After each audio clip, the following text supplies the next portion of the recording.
Gracias amigos por seguir con nosotros en Encuentro con la Ciencia.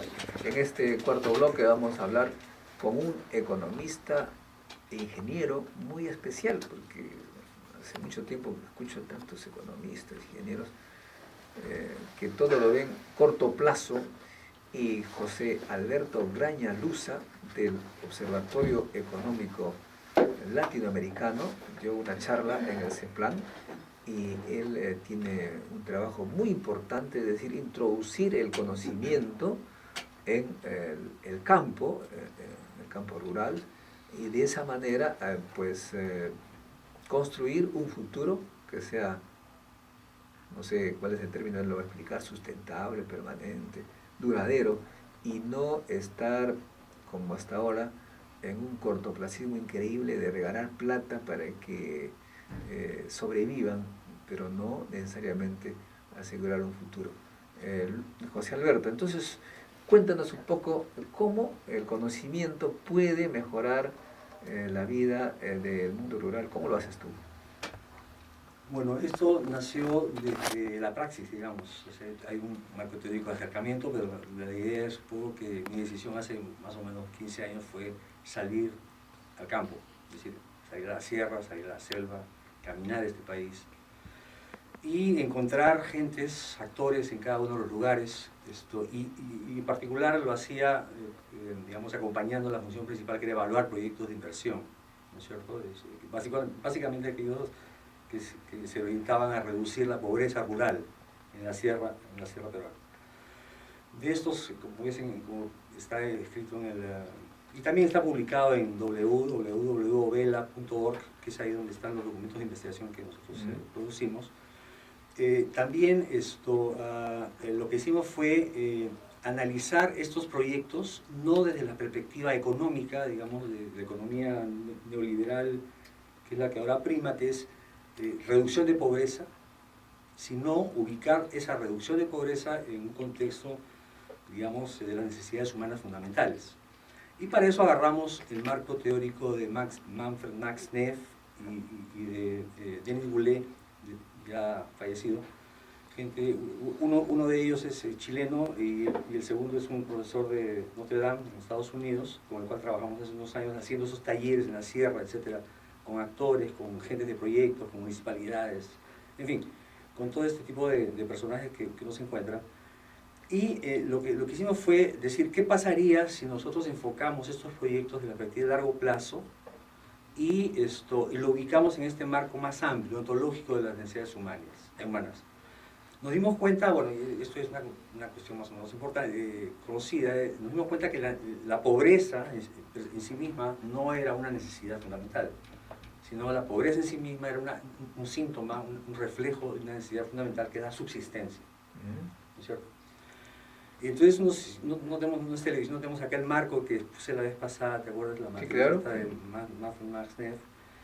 Pero la idea es un poco que, digamos, en el largo plazo, si nosotros continuamos solamente haciendo proyectos para reducir pobreza, con este enfoque no vamos a llegar demasiado lejos, digamos, ¿no? Y vamos probablemente a tener, digamos, experiencias como la que hubo en la época de Fujimori, donde se usaron lo que nosotros llamamos satisfactores destructores, satisfactores, pseudo-satisfactores.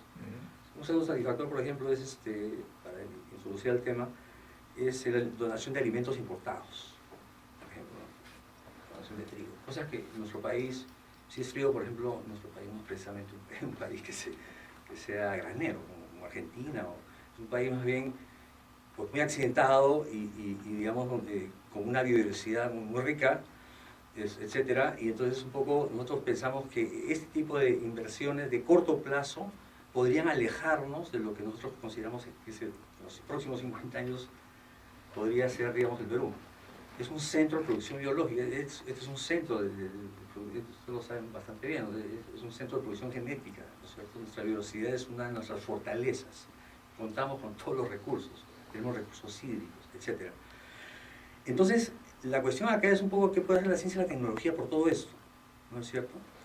Y cuando usamos esta aproximación para analizar estos proyectos, digamos que son proyectos que han durado 7 a 8 años, de 60 o 70 millones de dólares cada uno en promedio, y son básicamente provenientes del FIDA, que es el Fondo Internacional de Desarrollo Agrícola, nos dimos cuenta de varias cosas. En primer lugar, que estos proyectos tenían unos objetivos generales que decían reducir pobreza. Todos tenían como objetivo final reducir la pobreza rural.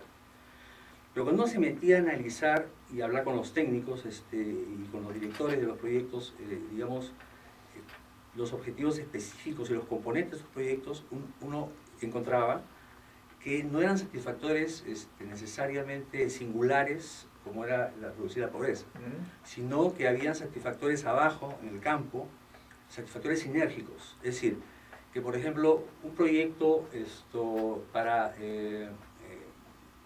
invertir, digamos, entraba a la comunidad bajo un concepto que le llamaban, digamos, de enfoque de demanda. ¿Qué quiere decir esto? Que uno no hacía una inversión y no planificaba nada, sino hacía una consulta previa con la gente con la cual uno iba a hacer el proyecto, lo básico. Uno entra en una casa, lo primero que hace es saludar a la gente que está dentro, ¿cierto? Y bajo esa perspectiva se usaron fondos concursables. Estos fondos concursables, digamos, eran para comunidades cercanas, ¿no es cierto? Generalmente las más ricas, y ellos ganaban dinero para o acceder al mercado o para comprar bienes de capitalización, como el FONCAP, el Fondo Campesino, etc. Pero al mismo tiempo, como había que hacer un convenio entre la institución, o sea, fondos del Estado, con instituciones, eso ya les daba a las comunidades y a las organizaciones como las municipalidades y los propios gobiernos regionales una carta de ciudadanía, digamos. Y al firmar un convenio se estaba firmando en realidad una cuestión de deberes y derechos, ¿no es cierto? Entonces, lo que era originalmente una cuestión de reducir pobreza, tenía abajo, en su estructura, digamos, básica, que es a nivel distrital, a nivel más disperso de la economía peruana, tenía esos satisfactores sinérgicos.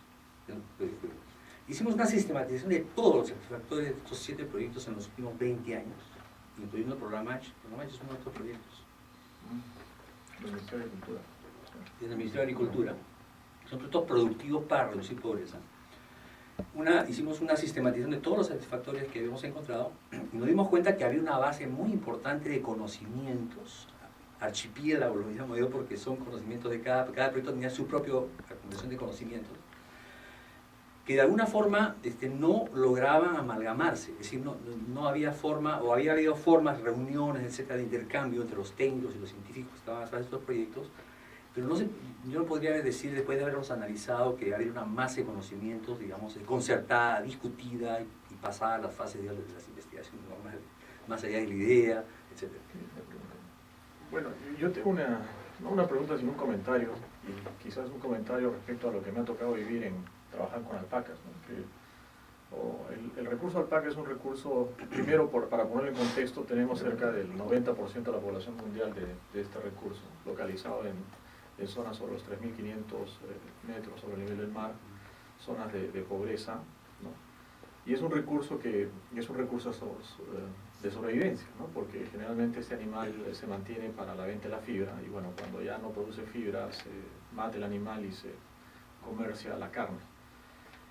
Nosotros hemos trabajado durante los últimos 11 años y este recurso, por ejemplo, es un recurso clave para evitar que estas comunidades altoandinas que son desatendidas, donde hay muy poca inversión, digamos, caigan en niveles de pobreza extrema y tengamos pues una avalancha de grupos humanos hacia las ciudades, más intenso el que tenemos.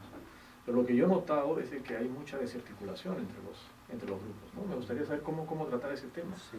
Tiene 2 minutos desafortunadamente ahí Bueno, digamos, una de las cuestiones que nosotros encontramos es que una posible explicación de esta desarticulación, digamos, de los conocimientos que se habían acumulado en cada uno de los proyectos. Bueno, cada proyecto ha acumulado cosas importantísimas: manejo de cuenca, manejo de microcuenca, gestión de cuenca, planes de recursos naturales, una cantidad esto me parece que no logra aglutinarse porque no hay una relación estrecha con las universidades y los centros de investigación. Pero, digamos, no de forma casual, sino digamos, planteado de una manera de política de Estado, digamos, ¿no es cierto? Es esta poca relación, digamos, entre estos conocimientos del campo, y aquí incluyo los conocimientos autóctonos que hemos logrado encontrar en Puno, manejo de, por ejemplo, la rehabilitación de andenes, etcétera, y también en manejo de aquenios sudamericanos. Hay una cantidad de experiencias muy interesantes organizativas también en Puno, aquí cerca en Lima, la comunidad unidades atomizadas de diámetro de 1500 metros.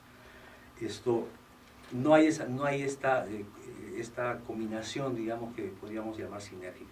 Consecuentemente, investigación para nosotros investigación y educación son los satisfactores sinérgicos por excelencia, ¿no es cierto? He leído que en China, cuando llegan los biólogos, los biotecnólogos al campo, son tratados casi como a semidioses, porque los adoran, dado que el conocimiento que ellos han llevado les ha permitido, y lo dijiste un poco en tu charla, a duplicar, triplicar su producción, mejorar sus productos de una forma tan, digamos, crítica, crucial, que incluso la manera de vivir de ellos han cambiado. José Alberto, yo te invito, cada vez que tú quieras, tengas una experiencia que contar, cómo avanza un proyecto, cualquiera de ellos, que vengas al programa, converses con científicos como José Espinosa, Isabel Montoya, que se dedica al mejoramiento genético del algodón y está estudiando aceite de palma y tantas cosas, para ayudar al Perú, a los peruanos que están en el campo, a salir pues definitivamente de la pobreza utilizando el conocimiento. Así que ya eres parte de la familia. Muy amable, gracias. Y con nosotros, amigos, ya se está acabando el programa. Decirles que una breve encuesta, estamos haciendo una breve encuesta, José. 99% de los científicos están por el Ministerio de Ciencia y Tecnología. Unas frases negativas o positivas al respecto. Bueno, siempre que uno, ya que me preguntas cuál es mi posición, ¿no? Mi posición es de que creo que un Ministerio de Ciencia, Tecnología e Innovación, porque me parece que estos tres componentes tienen que estar juntos, es importante para que lidere el cambio productivo del país, para tratar los temas más importantes del país. Los problemas más importantes son tratados con investigación, como por ejemplo el tema de la Amazonía, el tema del agua, el tema de la energía, etcétera, todo que la ciencia y tecnología puede enfrentar, y finalmente para educar investigadores y ciudadanos, ¿no? Porque eso no solamente es el sector de educación, sino también sería este ministerio. Brevemente, sí, José Alberto. Justamente, una de las cosas que notamos también en estos proyectos es que esta visión productivista no funciona, digamos, en la ciudad. Isabel, el ministerio. Es necesario que se trabaje en conjunto, todos los científicos, como anteriormente lo mencionó el doctor José Espinosa. Es necesario que nos unamos para poder innovar y para el bienestar de las personas que lo necesitan. ¿Estás por el ministerio? Estoy por el ministerio. Gracias, amigos, nos vamos hasta el próximo domingo con otro encuentro con la ciencia. Casi observa.